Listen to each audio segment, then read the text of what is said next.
Greetings and welcome to another edition of the Red Pill Diaries. And this is the Red Pill Diaries on the fly because once again I'm in the car.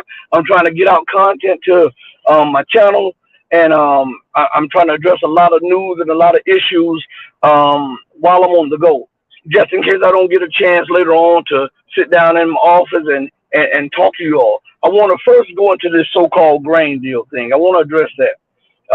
The grain deal, according to the Russian Federation, is dead. This grain deal was, it's actually international law, believe it or not.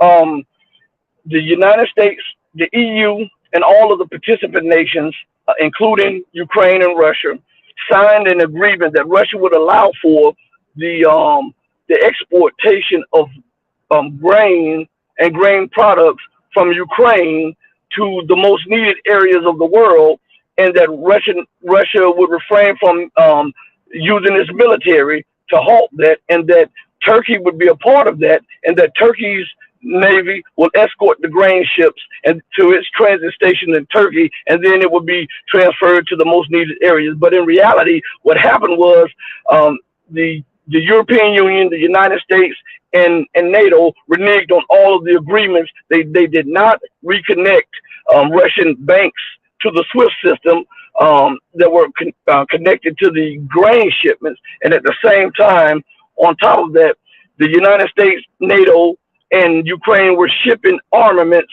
um, in the skies aboard these tankers that were coming to load up on the grain shipment. They were offloading weapons to weapons, drones, and missiles, so that Ukraine could use them in terror attacks and direct military attacks on the Russian Federation and the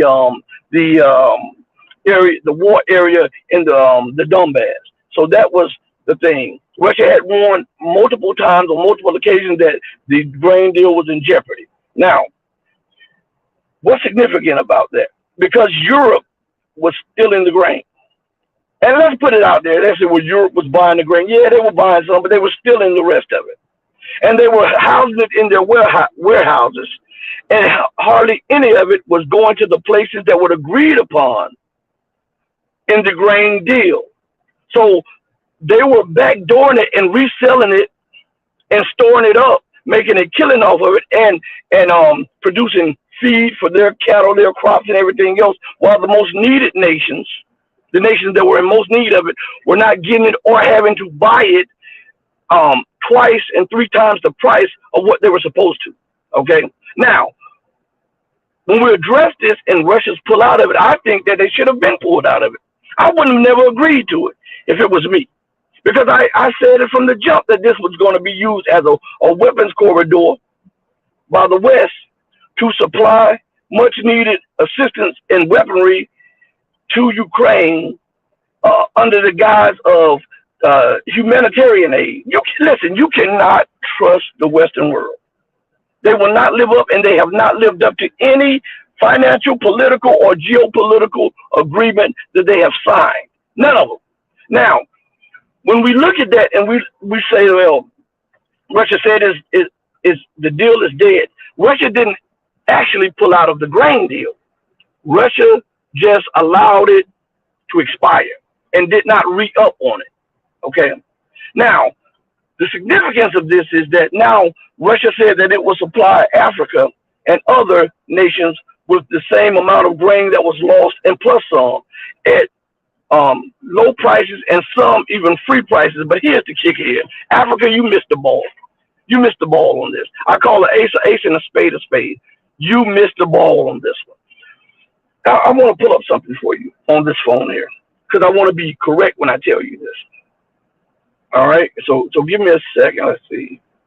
Let's go back. Let's see, and let's go to pictures. All right. So I want you to understand this. Africa, this continent of Africa, is so big that you can put all of Europe in it, all of the United States in it, all of Eastern Europe in it, all of India in it, all of China in it, Great Britain in it, and Japan in it, and still have room to breathe. That's how big. See, I know those maps that you look at make Europe, the countries in Europe, pretty much the size of the countries in Africa, but that's not the case. You can put all of Europe, all of the United States, all of India, all of Eastern Europe in it, all of China in it, Japan in it, Great Britain in it, and still have excess amount of room in Africa. Now, why did I say that? And why am I pointing the finger now at Africa with this grain deal? African leaders allowed NATO to remove Muammar Gaddafi. They were scared to stand up to defend their African allied brother and nation. And they allowed Europe to bomb it into back to the Stone Age. Muammar Gaddafi had a plan when they found out that Libya had some of the largest untapped water reserves on the planet. He had these aquifers or aqueducts built by a Canadian firm, I might add.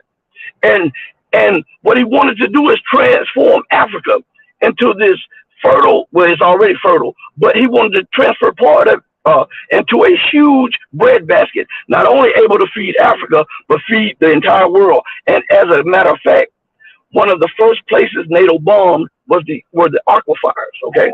So, now push this. As soon as I start a live stream, they want to hit me up. But check this out. So listen, had they stood up and told NATO that this would not be allowed, in the least bit. Excuse me, hold on one second, everybody. I'm trying to get this thing. Okay, that the bombing would not be allowed in the least, and had stuck to it, and they would have gone into overdrive on their media organs. They could have blunted what NATO was trying to do, because NATO's plan was to destroy Libya, prevent the unity of those African countries, prevent the independence. When I mean independence, listen, I don't care how many resources you have, if you can't extract them, they're no good to you. I don't care how much fertile land you have, if you're not allowed to farm and bring crop to harvest, it's no good to you.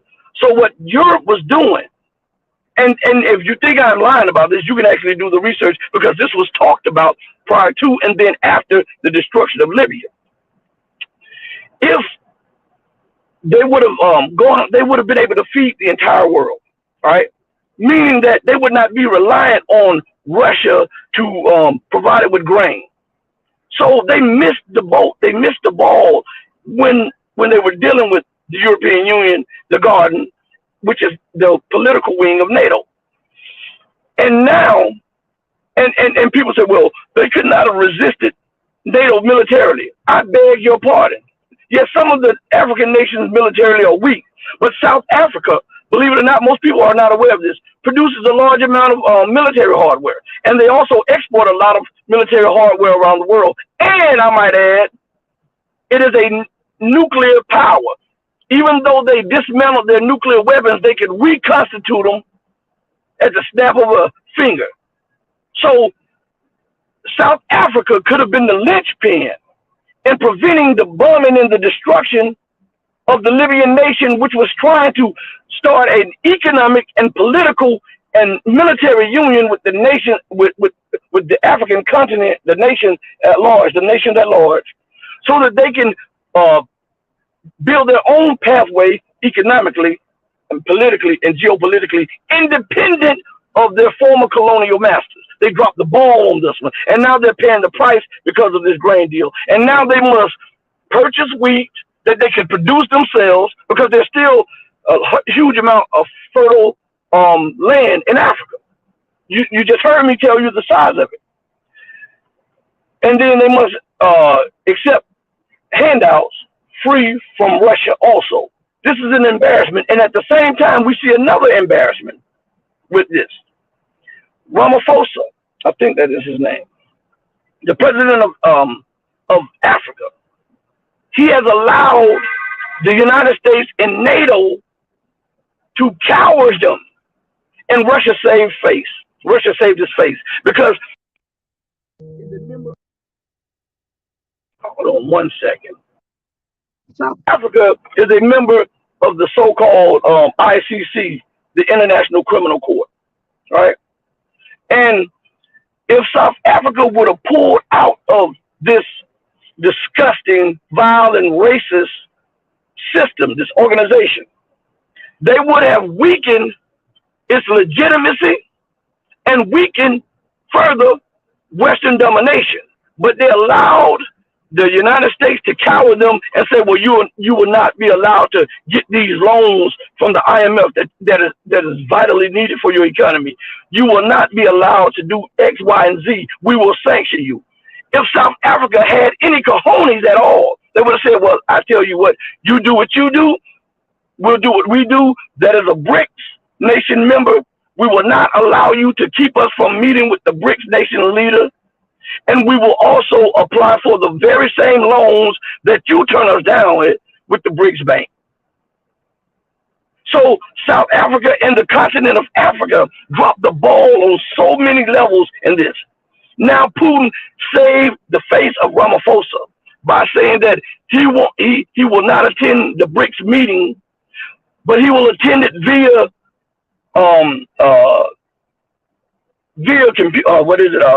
telecast. He will do it via screen, face to face, through the screens or whatever. While all of the other leaders are there, I think this is a slap in the face to South Africa.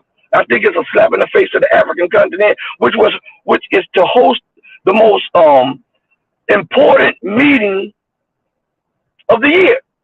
They are the home place to host the most important geopolitical and political meeting on the planet, and they allowed the United States and the European Union to cower them. This is crazy as hell.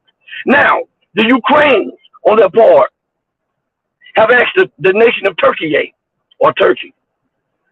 to still escort ships to Odessa. Russia has informed all nations that that area where the ships were being I guess waterway that the ships were using to transit from Turkey to Ukraine and back from Ukraine to Turkey to offload the shipping and stuff, that this is now a war zone. And Turkey said that they will not intervene. As a matter of fact, let me see something. As I was talking to you, I pulled up something while I was talking to you all. Hold up, let's see. I think it's here. The United States responded. On RT, it just responded. The United States responded and says, U.S. response to Russia's Black Sea alert.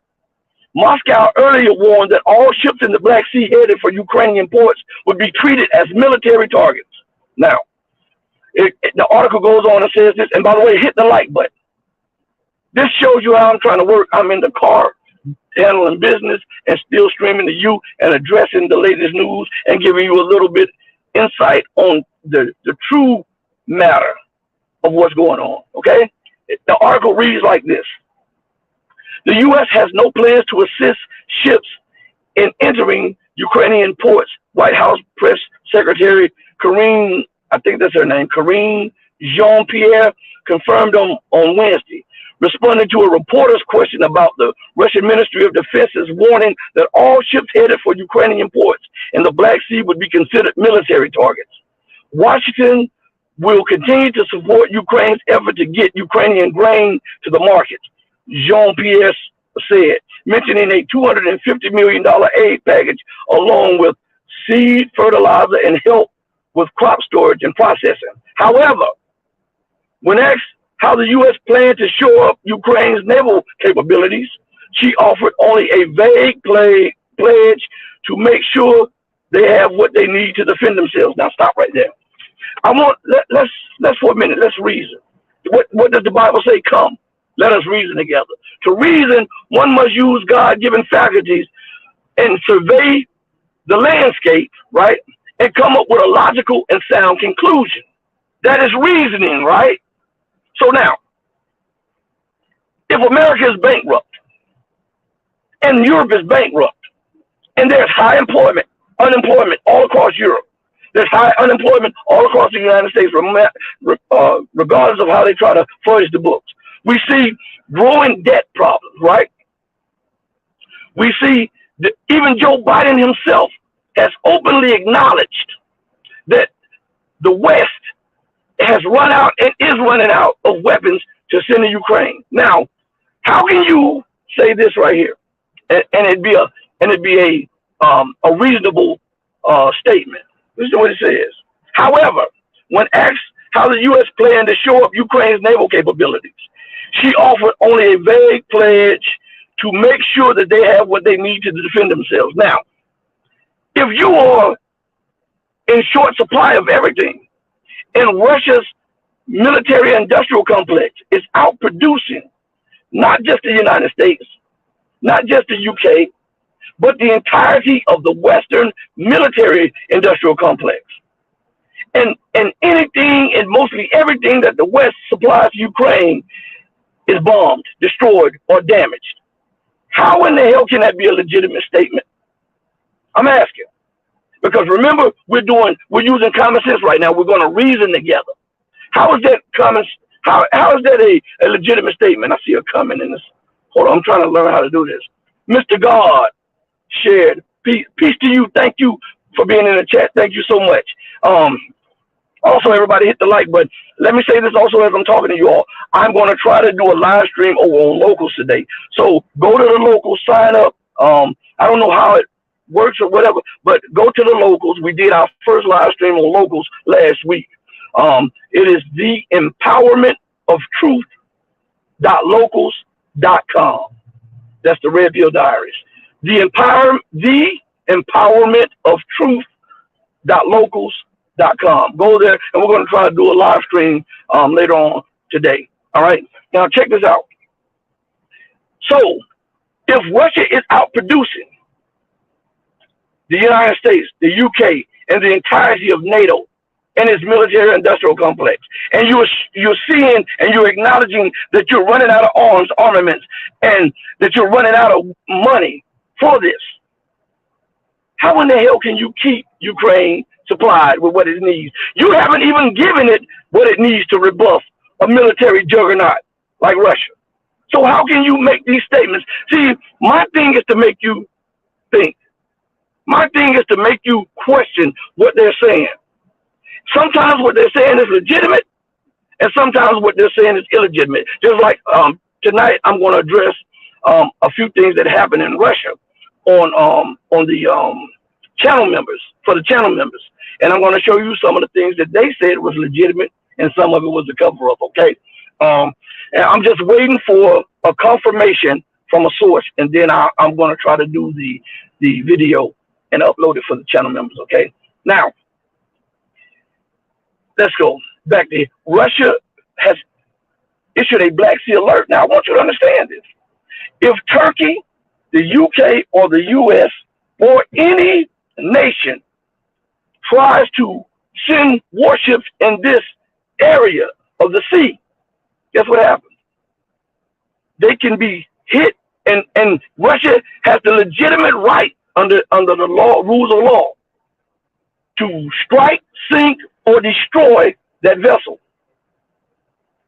Now, is this what Russia's talking about when it's talking about upping the ante and escalating? No, it's not. What it is showing America that it's starting to get more serious. But again, man, listen to me good. If Russia does not cause material damage to those who are providing the money, the arms, and the cover for the war that's going on, guess what happens? It continues to go on. All right? So it's almost like this. Some of the leadership of Russia believes that taking the drug dealers off the street will stop the drugs.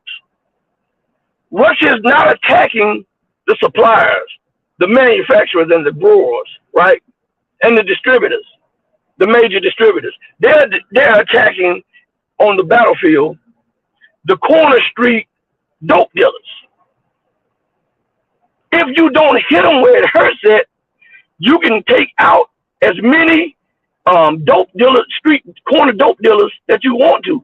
That does not impede the flow of the dope. And when you take out 10 here, 30 will pop up over here. If you don't stop the flow, you'll just produce more. Astro Atmosphere is in the building. Shout out to you. Now, I want to address something. Let me go further. It is something else. Let's see. I'm pulling up some of this stuff for you. All right. Now,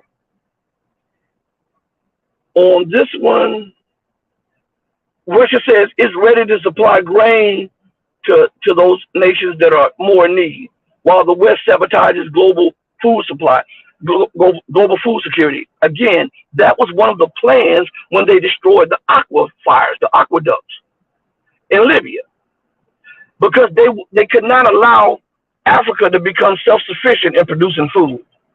And Muammar Gaddafi had become a threat because he was inspired by Gamal Abdel Nasser. He was inspired by Robert Mugabe. Independence. What is crazy is this. Why is it wrong for those nations to want to be independent and produce for themselves? On one hand, you criticize them for not being independent and for not producing for their people. And then on the other hand, you do everything that you can economically and politically and geopolitically to impede their process of trying to become independent. And nobody questions that. Right?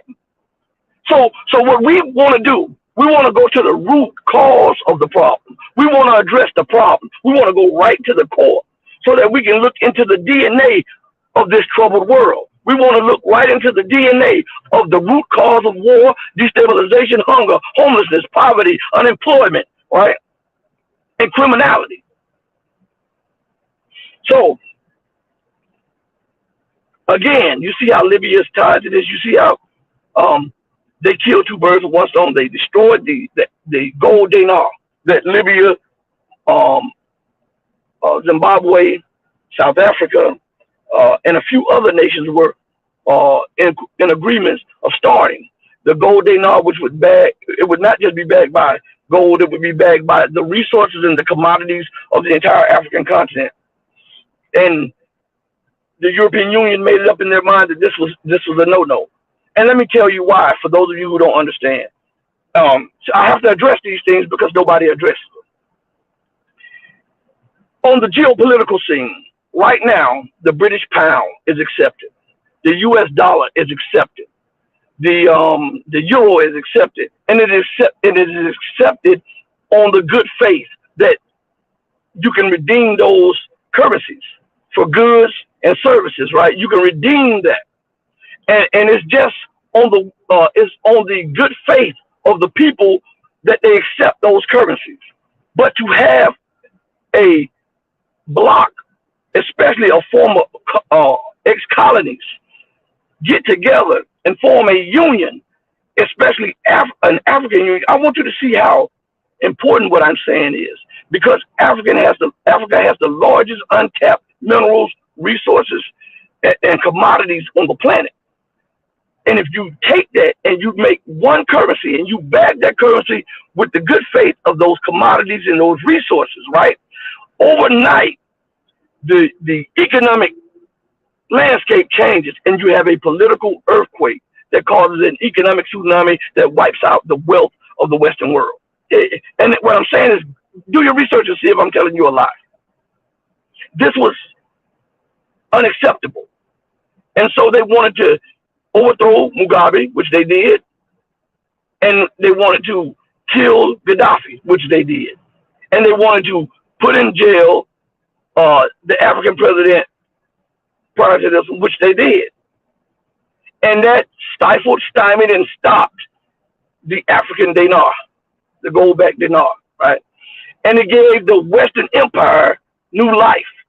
So now that they can pillage other nations, because remember that this system is a parasitic system, and as I constantly say, as Gregory Manarino says, they must continue to expand. They must continue to latch on to something and suck the resources and the lifeblood out of it for the empire to continue to go. So when you see these little scrimmages, when you see these little blow-ups, and when you see these terrorist groups that pop up out of nowhere, this is a manifestation of empire, okay? Why is it? I want you to understand something. I want to ask you a few questions. I'm in the car. It's hot. I don't know what out here. I have my air conditioner going, but I'm parked and it is hot. So I want to talk to you all for a minute. Okay. Why is it that the United States, Great Britain, and the European Union can identify a new terrorist outfit within a day of it coming to fruition? And they know the leaders, the leader's family, the chain of command, everything. Why is that? Has anybody ever thought about that? Huh? Why is it? And if they could do that from day one, or even from week one, or month one, why didn't they intervene to stop it from being manifested? Hmm? I'm asking. Because these are very critical and crucial questions that need answers. So when Al Qaeda lost its utility for the Western world, you had ISIS. From ISIS, they had another one, some other one. Then you have some kind of thing that says Islamic something. Then you have Boko Haram. They know the chain of command. They know the leaders. They know the people who govern it. They know their families. They know their history. If this is the case, then why didn't they intervene to stop it? And if these people spotted up out of nowhere and they didn't know, then how the hell did they know everything about these people? Huh? Either you know or you don't. All right? And then we have to ask ourselves, who benefits the most from them? Remember, in Syria, when ISIS was attacking the government, now I want you to understand this. Listen, I'm going to put something in your mind for a minute. I'm going to force you to think today.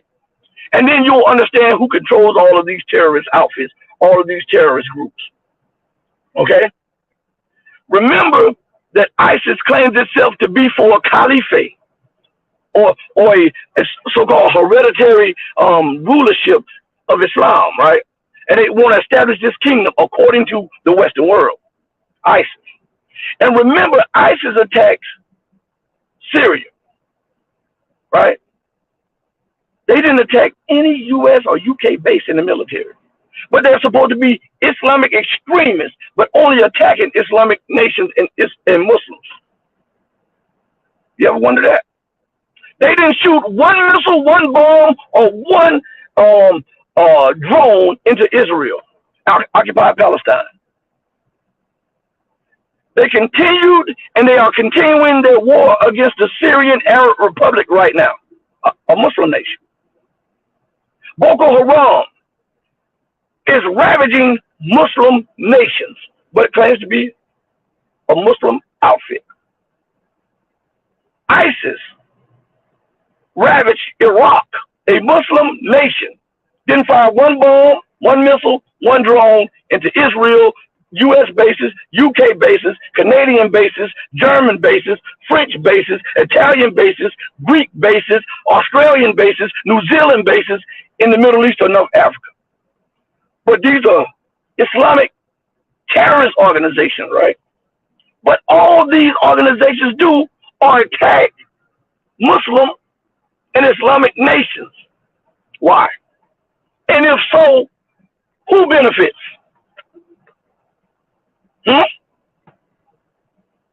It is almost like the so-called 911. Remember 9/11? And you remember how within 10 minutes or 15 minutes of the so-called quote-unquote planes crashing into these buildings, the U.S. government and the U.S. news knew everything about everybody and had a list of everything. And what's so crazy about that is that the planes melted still in the building. But if you go back to a CBS program, they found one of the passports of the so-called terrorists on the ground. It was so hot that it melted steel, but it didn't burn the paper of a passport.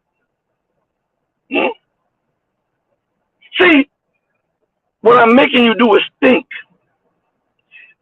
I was watching, and we were watching these guys, me and Rashid, and he is still in between homes. He sold his home. He's trying to buy another home, so he'll be on and off the platform until he can find the proper home. Okay, so I just wanted to inform you of that, and he told me to give you guys a thumbs up.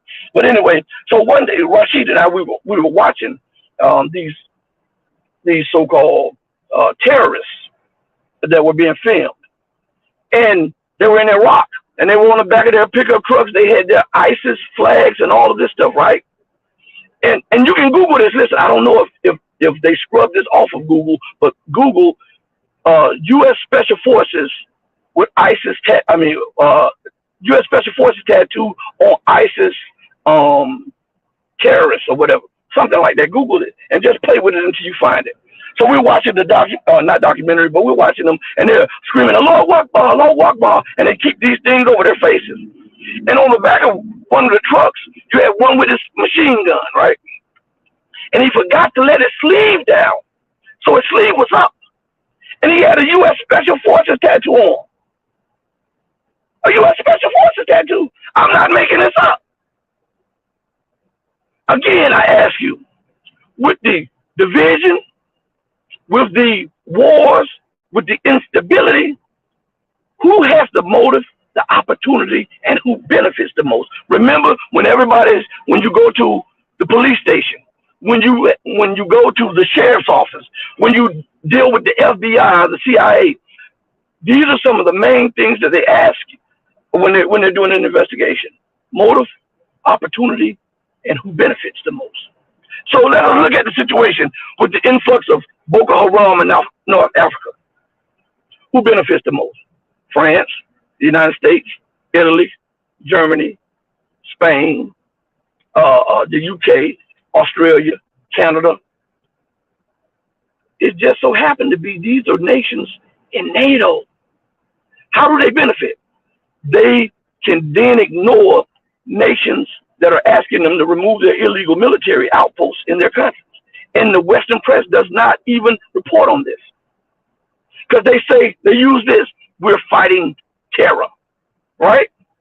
We're in Africa fighting terror. But I want to ask everybody, before the arrival of those troops, there was not major terrorist flare-ups, right? Right? Let's be honest, all right? So who benefits? Who had the opportunity, right? I'm asking you. Now, let us look at Syria. With the influx of the so-called Islamic extremists, ISIS, Boko Haram, and Al-Qaeda, has any Muslim nation expanded their military bases there? I'm asking. If not, who has? The U.S., the UK, France, Israel, Canada, Australia, New Zealand, Spain, Germany, and the list goes on. Well, I thought these outfits were Islamic terrorists.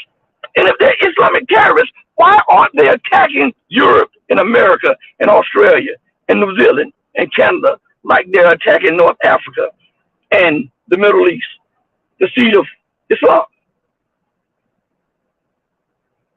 And so when we start asking these questions and we start being honest and giving honest appraisal, it then pulls back the curtain of who is the puppeteer and the masters of these terrorist organizations. Because when one loses its utility for the West, just like magic, another one pops up. And they know the person, the leader, the chain of command, their family, the year they were born, and everything else about them. Am I making this up? No.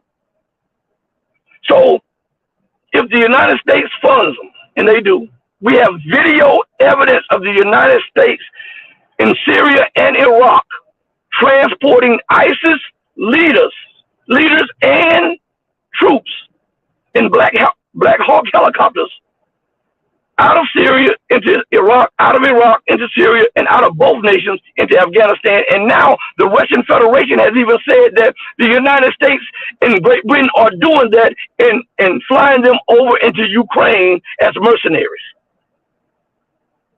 So if this is the case,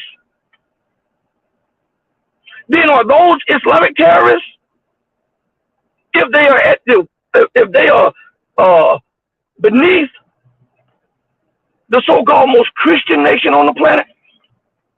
Remember, Europe, the United States, and Great Britain puts themselves before the world as Christian nations, and we know they don't follow Christ. We know that. But I want to do this to show you something. I want to show you something. Well, if they funded them, and they armed them, and they trained them, and they've given them political cover, ISIS is not an Islamic terrorist group.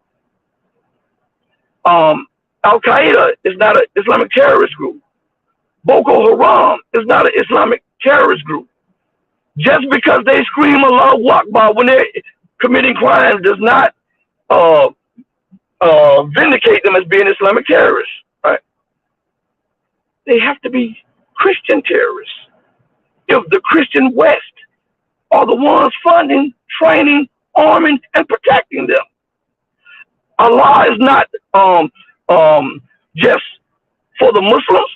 The word Allah, for those of you who don't know, the Christians think of God as Jehovah. Some think of him as Yahweh, right?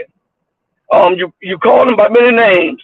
The benevolent, the most merciful, the highest, the most powerful. All of these attributes, when you put every last attribute together, you say Allah. That's the only difference. But the West would have you think that that is strange or foreign. They would have you think that that is foreign.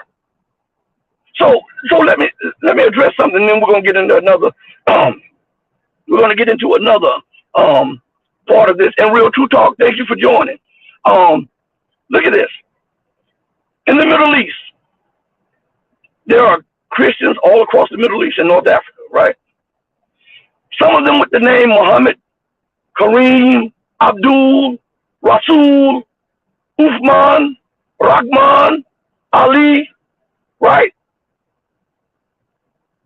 When they go into their churches, guess what name they use? Allah. Why? Because they speak Arabic. That's the name they use. But the West inundates you with this madness to isolate your mind, your brain process, so that they can take advantage of you and cause division, because those who cause division benefit from division. They have divided the entire planet along racial lines, cultural lines, economic lines, political lines, geopolitical lines, and it's the ones at the top benefiting, while everybody else, the masses, suffer from these crazy, insane, and unhinged policies, right? But nobody addresses it. So you have today, you have your friend, your brother, Rashid, that is addressing this. So some guy asked me, he said, and I have to address this. He looked at my name, and yes, I am Muslim, but he looked at my name, and immediately he delegitimized anything that I said, and you Muslims. He didn't know that my father was a Baptist preacher at one time. He didn't know that. My father's passed away, that's why I said one time. God bless the dead. So he didn't know that. But he ran his trap because he looked at the name Rashid and Muhammad, and he didn't understand what it means. All that name means is one who guides to the right path and who is worthy of praise. That's what that name means. Right? That's what it means in English. But in Arabic, it is Rashid Muhammad. Right? So I'm addressing these issues because we have to go to the core of something. There's a misunderstanding, a purposely a mode of misunderstanding that is being pushed on the people by those in power because they continue to exploit you. I tell you, this is an exploitative system and way of governance. A real true talk said, I had a Muslim friend named Rashid from Dallas, Texas. Cool, brother. That's what I'm saying. I'm trying to explain to the people because you're better empowered when you have more information, when you have more knowledge. Okay? You are better. How many in my family? Every other man, every other cousin or something is a pastor in a church or something like that. You see what I'm saying? And we're not at each other's throats. We're not at each other's throats because I can only give account for me, and you can only give account for you. Now, I brought all that up to show you how they divide you and they use terminology to mislead you so that they can profit and exploit your ignorance. I didn't say you were stupid. I say that you're ignorant on certain matters. That's the difference. Ignorant is having no knowledge of a certain thing. Stupid means that you just can't comprehend. You just won't comprehend. So I'm telling you that a lot of you are ignorant to a lot of crucial matters at hand. Let me put this on the screen here. Real true. Let me see if I can. Will it? All right. So again, why are we in such a situation? Why are they constantly divided?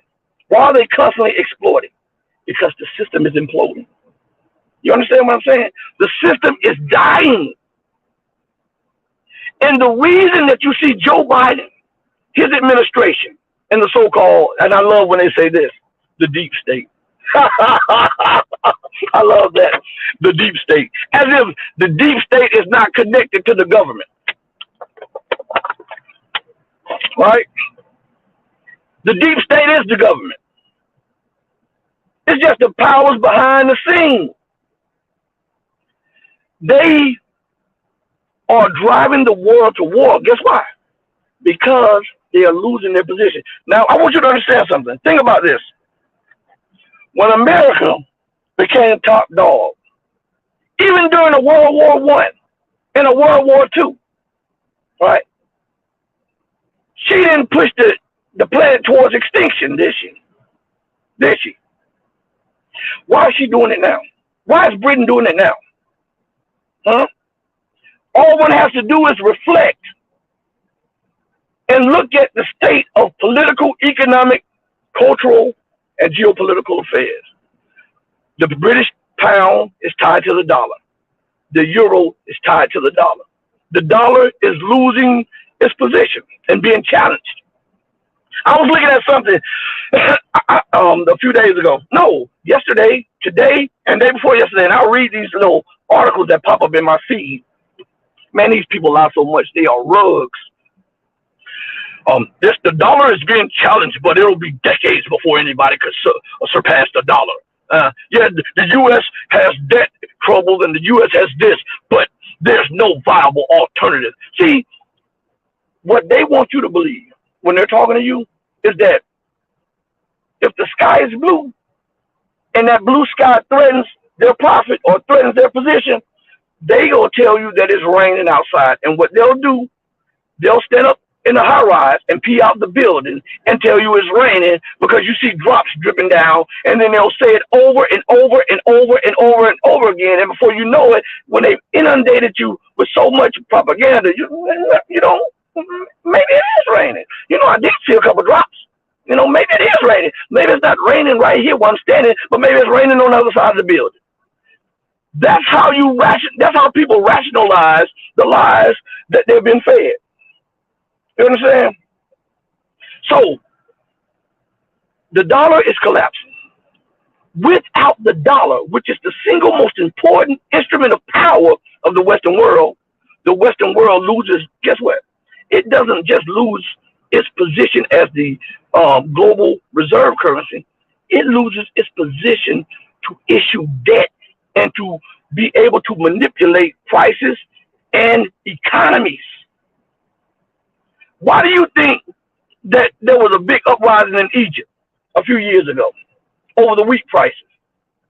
Mubarak made his handlers mad. He was Hosni Mubarak, who was the president of Egypt at the time, made his handlers mad. The United States manipulated the interest rates, which caused grain prices to spike, which caused protests on the street because people were no longer able to buy bread, which caused his overthrow. Without that dollar, the instrument that manipulates policies around the globe and economies around the globe, they lose their position. That's the dominant position. I was listening to Trump one time, and I was listening to Joe Biden, and both of them are in agreement on this matter. And both of them are dead wrong. Dead wrong.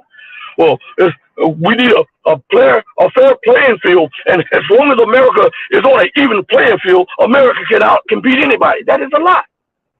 That is a lie, and I'm going to tell you why that's a lie. Okay? As long as America enjoyed all of the levels of power, she continued to mold and build organizations that reinforced those levels of power. And anytime a nation rose up to challenge her, she used those organizations and those instruments on levels of power to manipulate and break those economies that were rising. All one has to do is look back to Japan. You remember, for some of you, you might be too young, but back in the 80s and 90s, Japan was to China. Japan was out-producing, out-manufacturing everybody. Everything you saw on the shelves was from Japan. When America saw that was an economic challenge to her position, she destroyed the Japanese economy and the Japanese currency. The problem with China is that China does not need America. China has her own instruments and levers of governance and power with the AIIB Bank, right? With the Eurasian Economic Union, with the Shanghai Cooperation Organization, with the Asian, ASEAN, the ASEAN Trading Bloc, with the African Union Trading Bloc, and I might add, which is the largest trading bloc on the planet. Most people don't know that. They often mistakenly say that the ASEAN is the largest trading bloc on the planet. It is not. It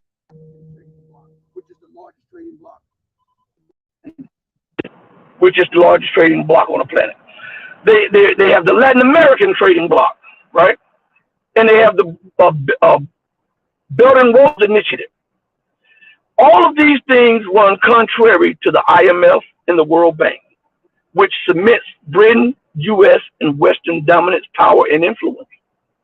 Without these organizations and without these levels of power, it is hard for America to manipulate, break, and destroy rising powers. And this is why they came up with an assessment that says that if we don't wage war by 2025 with China, we have lost. All is lost. All is lost. They have war gamed this scenario over and over again. And here's the thing. This shows you how insane these people are. In every war game, they've lost. Every one of them. If they go to war with China now, they lose. If they go next week, they lose. If they go the week after that, they lose. Every war game has shown them to lose. Here's the thing here. The only war game that showed America was able to not be completely defeated. She lost, but she was able to sail away with her dignity, is when she employed futuristic weapons which she does not have, that she says that she'll have 10 or 20 years down the line in her war game. You make that. I'm telling you, I'm not making this stuff up. I am not making this. You can go Google it, Bing it, Yahoo it, DuckDuckGo it, or whatever have you. Go do it. So the thing is, they believe that they have this narrow window because with each passing day, with each passing hour and day and week and month, it becomes more of a long shot for America to try to roll back China advances. And they say by 2025, there will be no hope. the technological leap, the economic leap, the political leap that the PRC has made would be unmatched. That's why they are trying to stoke tensions in the Taiwan Strait. That's why the United States just sent a submarine to South Korea to stoke tensions with the North. Look, man, this stuff is not done in just a vacuum. North Korea borders not just China, but Russia. Who is America in conflict right now with? Russia. Who is America saying that she will be in conflict with in the next 18 months? China, right?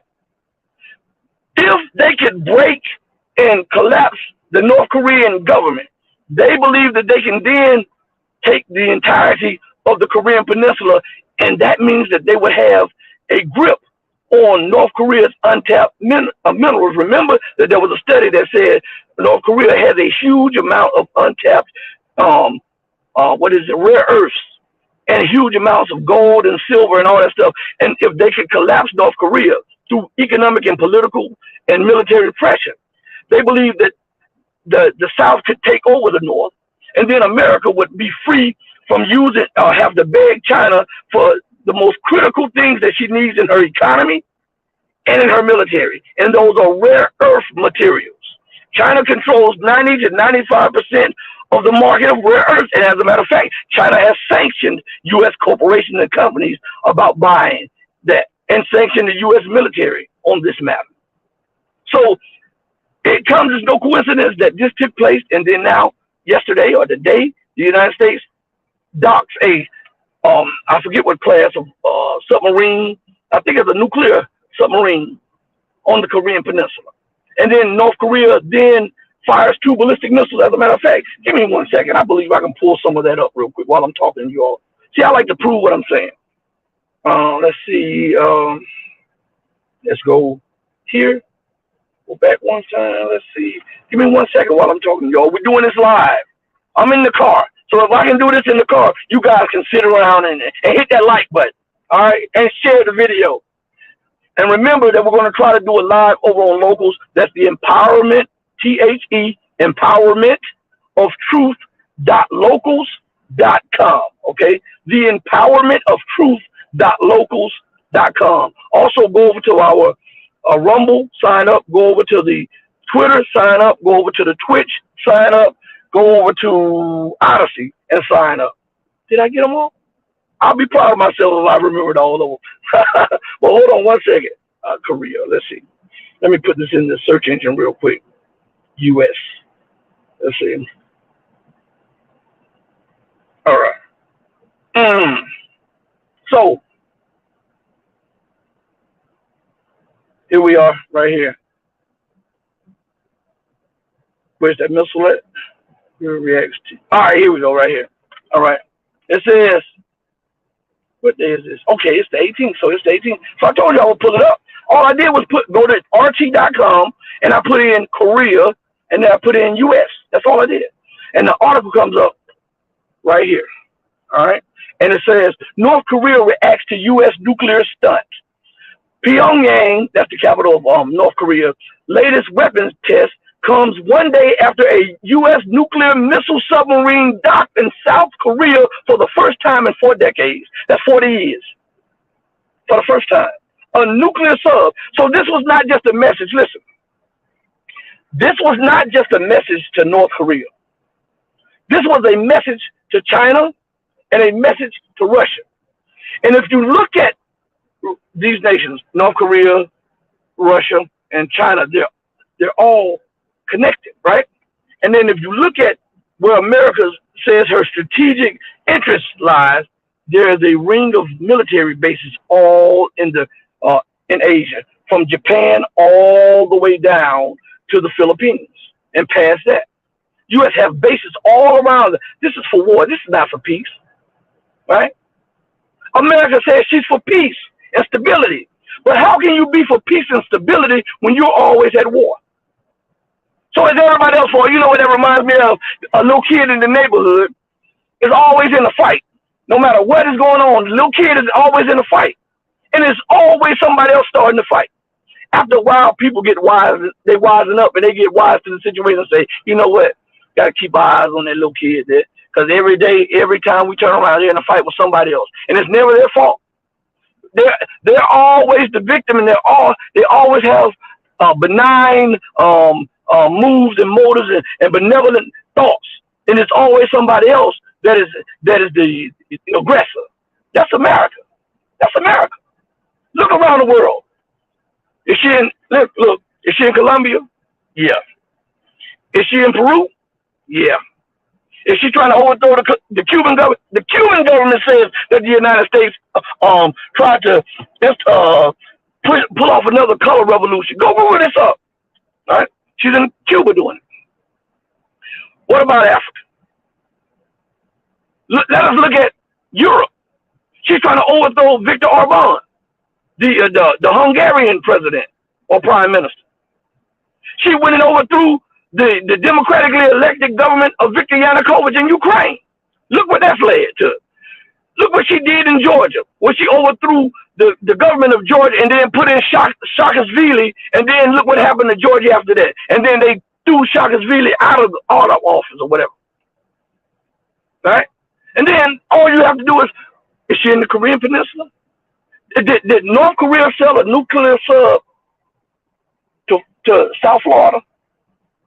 What about, did they sell it to Hawaii or to the Gulf of Mexico or off Cape Cod or close to Alaska or the Californian coast? No, they didn't do that. But let's scratch our heads and say, did America sell a nuclear-armed, nuclear-powered submarine that has over 169 nuclear missiles on it to the Korean Peninsula and stoke tensions with Korea? Of course they did. But what about the Taiwan Strait? Is China selling ships in the Gulf of Mexico? No. Is the United States selling ships in the South China Sea? Yep. Are they selling ships through the Taiwan Strait? Yes. So if this is the case, and it is the case, then who the hell is the war maker? Huh? You don't have to be a scientist. You don't have to be an astrophysicist. You don't have to be a doctor, a lawyer, or have a degree in anything to use common sense and to come up with a rational and plausible answer. Right? Let's go back. I just saw something in here. Hold on one second. Yeah, real truth talk. Usually a bully too. That's what I'm saying. When you have this little kid that's always in fights, always blowing up on people, always in a confrontation with people, are the people the aggressors? Or do we have to reevaluate things and look at the person that the common denominator, in mathematics, right? And they teach you this, like as we were talking about Christianity and Islam, and they teach you that Islam is mathematics and mathematics is Islam, because the two can be proven at any limit of time. Check this out. Now, in mathematics, they ask you to find the common denominator. Why? So you can understand the problem and the solution, right? Right? So we're asking you, what is the common denominator with the destabilization of Africa, Latin America, the Caribbeans, the Eastern Europe, and Asia? What is the one common denominator? In the Middle East, what is the one common denominator? Somebody put it in the chat. The one common denominator. What nation is involved or present in every one of those conflicts? Just put it in the chat. I just want to see if anybody would put it in the chat for me. So we're going to highlight this. So now we got the answer. Uncle Sam. So if this is the case, is Uncle Sam the aggressor or is Uncle Sam the victim? I'm asking. Because if you're in every fight, regardless to geo positioning, or what I would say, regardless to space, time, or whatever, if you're involved in all of these confrontations, how is it that you are the benign and benevolent one and everybody else is the aggressor? Matter of fact, real truth talk, I got to put that up there. She's the aggressor. Now, once we understand this and once we accept this and we know this to be the truth, then you can move forward. You can't move forward by ignoring these facts. See, here it is. Let me give you something. America is still sanctioning nations, right? She's still manipulating her interest rates to destroy economies and overthrow governments, right? Will that make you friends or enemies, right? Will it make you friends or enemies? You'll make a lot of enemies, right? Now, if your debt is the greatest debt that the world has ever known, and I remember Jim Rogers and Peter Schiff and a host of other ones saying that America is the greatest debtor nation in the history of the world. Now, and we know that the dollar is the reserve currency by the gratuity of the rest of the world that you are waging war against. Now, wouldn't it better suit you to be more helping to those nations, more understanding to those nations' national security interests and economic interests? Wouldn't that help you better? Wouldn't that kind of stymie the fire that is now flamed for nations to move away from the dollar? Wouldn't that kind of say, well, you know what? They're not all bad. Let's do this. Let's do listen to this. For those of you who are cryptocurrency people, listen, look what Real Truth Talk put up there. Okay. Yeah. So listen, let me go back to something real quick. I wanna find something for you guys. Give me 1 second. I wanna bring this up. I think it's on Sputnik. I'm hoping I can find this while we're talking. I know I've had you guys. This is supposed to be like a 30, 40-minute thing, but I've had you guys on. Listen, sometimes when my whole subject, I want to address all the stuff that's going on, but sometimes you have to address the underlying causes of these things. A lot of people like to ignore it, but it's not beneficial to ignore sickness. If you're throwing up every day and your eyes are jumping and your chest is, and just ignoring that every day, you think it's going to go away. It might stop for a little bit, but it's going to come back, and you never know what those symptoms are leading to. So it's best to get it checked out, right? But you have to get it checked out. You got to go to the core of it, right? That's what I'm trying to do with you all. I'm trying to go to the core. I want to pull up something real quick. I saw it on here, so I hope they haven't moved it. Give me 1 second. I know it's still here. I'm probably looking too fast. Hold on 1 second. Yeah, I'm looking too fast because I want you to see what I mean about American arrogance and her disrespect for not only the world but her own constituents, her own people. All right, let's see. Let's see. I know I'm close to it. Hold on 1 second. I remember seeing this 90 days in the Pacific. It should be right here unless they moved it. Here we go. I tell them persistent. So look at this. I'm gonna see if I can put this to the head, look, for you guys to see. You see that? That's on your screen. All right. It says U.S. Senate advances to consideration of $886 billion defense authorization bill for fiscal year 2024. Now, let me go to something real quick. All right? Because we have to reiterate stuff often. Let's go back to this real quick. Where is it at? I know it's right here. I found the clip too. We played this clip before, but remember this. Let me see if I can turn it sideways so you can see it better. Yeah. Yeah. Let's see. See that? See that? Okay. I want to read. This is my first time reading it with you, but I saw this and I wanted to touch on it. I don't need to read into these articles at first. It comes common sense. Well, let's go here. The article is titled, U.S. Senate advances to consideration of $886 billion defense authorization bill for fiscal year 2024. That's what FY stands for. When it says FY 2024, it's talking about the fiscal year, okay? And it says, the U.S. Senate voted to advance the consideration of the fiscal year 2024 National Defense Authorization Act, the NDAA, which authorizes approximately $886 billion in defense-related funding and outlines policies for its spending. Now, stop right there. What's significant about that? $886 billion, okay? Now, remember that to alleviate homelessness in America would take 20 billion, right? And 20 goes into 100, what, 5? And then you say 5 times 8 is what, 40? And then you add another 4, you could have alleviated homelessness in America 44 times. 44. What is more of a national security concern? See, they use these words, national security. That's to shut you up. Charity starts at home, then it spreads abroad. What is more of a national security concern?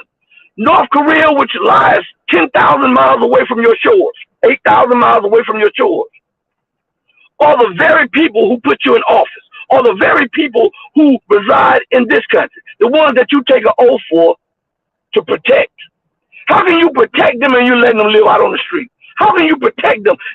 Just think about what they do to a lot of the veterans. Right? I want you to listen to this because I deal with veterans, okay? They get on the TV and they talk this mantra about being pro-military and pro-this and pro-that. And these people come from these war zones, suffering from all of these, the blowback effect of war, fighting these wars that these lunatics in office have, and trying to secure what these lunatics have as an objective, right? And then they get pooped on, and when I can't say what I'm saying, but they get pooped on, they get forgotten, they become homeless, they have to deal with these issues by themselves. They don't get enough funding. They were saying that more than 50% of the people who are homeless are veterans. So where's your pro-veteran stance now? $84 billion, $86 billion, I'm sorry, 44 times. You could have had 44, you could have alleviated poverty or homelessness in America 44 times over. And remember, and I see something in the chat, let me go to the chat. And remember that this only talks about a little bit of it, because they have all of these emergency appropriation bills that are like 10 billion, 100 billion, 200 billion, all of this stuff, all these off books funding. With $1 trillion, everybody in America could have been living nice. Let's see what Real Truth put up there. Let's see this. He says they got money for wars but can't feed the poor. Quote from Tupac. That's right. You got money. Everybody, everything 10,000, 5,000, 2,000, 3,000 miles away is a national security concern, a national security threat. But the things that are happening right within your borders, you ignore. You ignore. Let them eat cake. This is what that moment is. Let them eat cake. But remember what Mike Maloof said about that situation when he talked about budget misappropriation for the military. And remember what he said about how if they tell you something, always remember that it's way more than what they're telling you. Huh? Mr. Maloof said that he worked in the Pentagon. He worked as a staffer in Congress. Listen to what he says. Right here, we're going to play this again.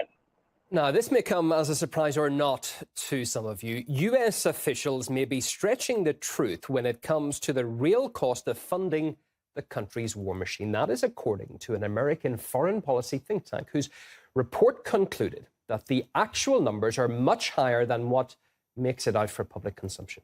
According to the paper, the Pentagon's official top line for the 2024 budget was highlighted, that top figure, around $800 billion. However, the real cost of Washington's expenses for next year is said to be closer to $1.5 trillion. The report by the Responsible Statecraft Institute also alleges the Budget Control Act passed in 2011 gave rise to a slew of gimmicks aimed at escaping budget controls, including use of the term base budget, which includes only peacetime expenses. As for war-related costs, the Defense Department and Congress reportedly load tens of billions into a slush fund, which is then not reflected in the official numbers.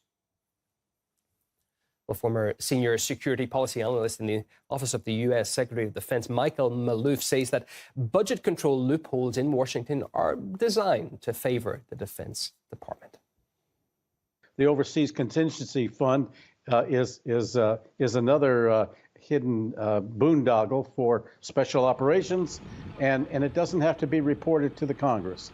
And that in itself is tens of billions of dollars. Not to mention the fact that the Pentagon every quarter goes back for so-called supplements, and by the time it's all said and done, it's well over $1 trillion. And frankly, this is why procurement and the budget people have never been able to get their hands around what the actual costs are, or to delineate in any way to Congress how much is being spent. Let's say, for example, in Afghanistan, they don't want to tie their hands, and in many cases there are, as I say, waivers to implementation and even to deadlines.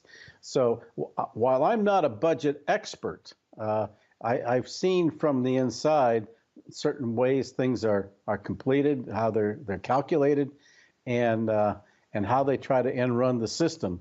That they have these loopholes in order to ultimately give the departments, particularly the Defense Department, most especially the Defense Department, what it wants and when it wants it. Now, while he was talking, I was doing some research on my phone. You see, I was doing the calculation and everything. Do you know the defense budget, the so-called defense budget that the Senate is pushing? Out of the 3 million people who are in critical need of critical care, medical care in the United States, do you know that defense budget could have helped almost 200,000 of them? Could have paid their bills, and they could have had all of the surgery that needed, all of the medication, all of the rehab. Do you know that? So tell me, what's more critical to America, American people, or putting bases around the world? Huh? Think about this stuff. And as Maloof says now, when we look at the 200,000 out of the 3 million people that are in critical care, then we do a estimate and we say we multiply by 4, 3 to 4 times, Mike Maloof says, okay? So that gives us 800,000, right? 800,000 of the 3 million people who are in dire need of critical care, life-saving surgeries, transplants, blood fusions, all that stuff, x-rays and treatments and stuff. 800,000 could have had it taken care of. Just think about that. Think about the humanity that takes to do that. Now think about if you do that and you turn that spirit into a plow, and that's what I'm talking about pretty much. Instead of you investing, because remember that it's never enough. Remember 10 years ago, and remember 5 years ago, and remember this year. What does American leaders and what does American leadership and American government says? They say that we have by far the most powerful military on the planet. This is what they say, right? Am I making this up, or is that not what they say? Let's go to comments up here real quick. Is that not what they say? Yeah, I'm glad you brought that up. I'm gonna say that. I'm gonna put this on the screen in just a second. Real Truth Talk. I saw that. I'm glad you said that. Now, think about this. Don't they say that America is by far the most powerful and the richest nation on the planet, right? And that they have no peers or rivals, and the next closest rival is at least a decade behind, right? Now, if we take that from 10 years ago, when America's acknowledged spending on military was 500, $600 billion. Then why do you keep up in the defense budget? If you're that far ahead of everybody and you spent back then more than the next 10 nations combined, how are you losing your lead? Either you're misappropriating the money or it's not being spent in the most critical areas needed, right? And if that is the case, then why should we allot more money to be misappropriated and misspent and stolen? Huh? You said at least 10 years, so you got a 10-year jump on everybody. And yet, the budget never goes down. It only goes up. And then they tell you that we need budget cuts. So they'll cut Head Start. They'll cut funding for school. They won't give the students who are the future leaders, doctors, lawyers, politicians, and architects a break on student debt. But they continue to escalate the spending for the military. They talk, listen to me good, man, these people are something else. They talk about that you are getting handouts. Now, mind you, you pay into the Social Security system. And when it's time for you to get Social Security and retirement, they tell you, well, these, we got to cut this and we got to do that. That's because they misappropriated the money that you paid. And they try to make you seem like that you're a burden on the system when you paid into it involuntarily. You paid into it. So then they make it seem like the military budget is not a tax on the people when it consumes the largest amount of money from the people. And you get the least bang for the buck for that. Isn't that something? You're the burden on the, because you need health care, you need Medicaid and Medicare, and you need mental health and treatment, and you need a Social Security check, and you paid in decades into the system, and you are the burden on the system, not these companies and these arms manufacturers that continue to fleece the people and continue to bribe. Because this is what it is. Listen, when you have people that lobby, this is, I'm telling you, they use phrases, I'm telling you this to keep you from understanding what's going on. When they have companies, organizations, corporations, and people with money lobbying the politicians to pass, and sometimes these people, corporations, and arms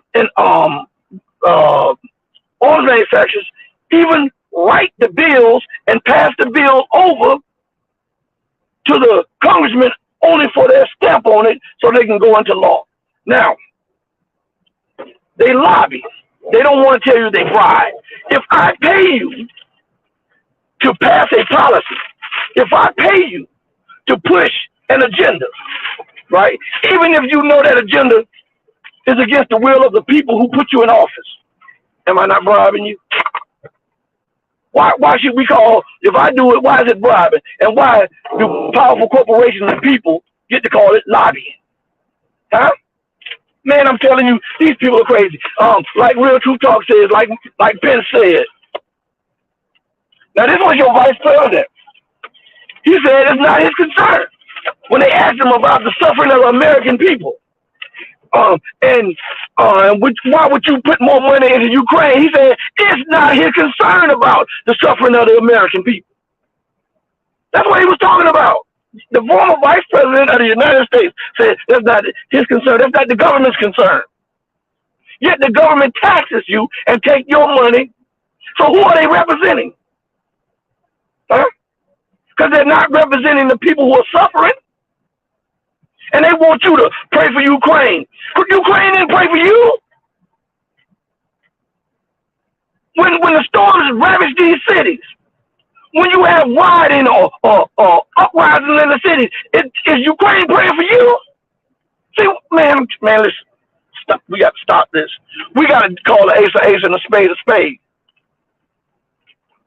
These are little tactics that they use, and they inundate your mind with this stuff so that they can neuter you, neuter your power. Ha! Bam! Let me put this up here. Man, Real Truth Talk is putting up the realest stuff. so, if they're taking your money without, if I go to you and you have money, and every time you get paid, I come up to you and take money out of your pocket. I didn't ask you now, and I take money out of your pocket without your approval and without your consent and without whether or not you care or not. What am I doing to you? I'm robbing you. So if that is the case, then why isn't it the case when the government is doing it? Man, I'm telling you, there's so much stuff going on here. It's unreal. It's unreal. Let me see something. So again, and I didn't even plan to stay on here this long, man. I'm like, God, I'm in the car and I'm talking to you all. Listen, everybody, I'm gonna cut this short. I'm in the midst of all this traffic too. So and I want to keep my eyes on the road. So join us over at the at Locals today. I'm gonna try to set up a show over there. We're gonna try to do that shortly. So I want you to know I thank each and every one of you who joined me today. Hey, please hit the like button, share the video, tell people about us, help us grow the channel, because every time we get subscribers, YouTube takes them. And every time somebody subscribes up, they unsubscribe. So we have to deal with that. And we're fighting against the machine. But we're fighting a good fight because we're telling the truth. And whenever you tell the truth, you cannot help but to prosper. It may be a hard slug at first. But people who know the truth and want the truth are attracted to the truth. And so we think and we know that you're attracted to the truth. So tell others, I love you, but know that the true and living God will always love you best. Until we next speak again, stay strong, stay true, but above all things, stay righteous, because righteousness is the only thing that's going to get you out of this madness here. Righteousness. Hey, mama, your baby boy loves you more than life. Deuces, everybody. Thank you. And hit the subscribe button. We out of here.